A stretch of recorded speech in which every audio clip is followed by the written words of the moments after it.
When you know what you are, maybe I ran you out. Daddy, my grand, what is it? Can't a man to know it? Who can't a man want to? I see a day and go born on way. Running the other city with you. Every way. 2 million slow. Tete Pablo for Yakuba. Every titi besi no does you, Yamio. How about your mom, Rani? And Rani Savo. Heard your mazay. Would you with a mazay in a gomo? My grandma is over. Oh, my grandma. Yeah. Obianiwa on the ocean.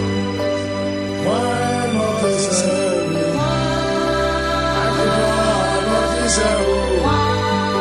My grand not the same. Obianiwa on the ocean. My grand not the same.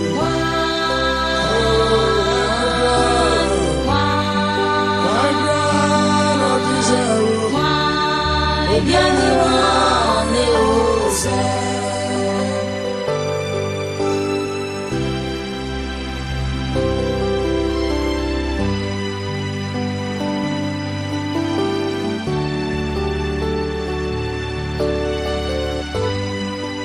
Osanu man, you do what I say. When you're watching, I leave your anyone. Daddy, my grand on the ocean.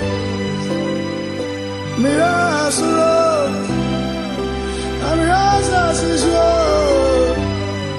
Yeah, Mirapo. Upon the moon, your man, you know. Media Mirabusumia, Mamma, Nina, you are answers. Obianiwa, what is it? Hey, hey, running one crown, what is it? But I want your papa, young papa, and to buy your book. What do I do watching Yami Bianua? Sapobas watching Sayamba. What do you have to share? Why never to also announce it? Bianua. Yeah.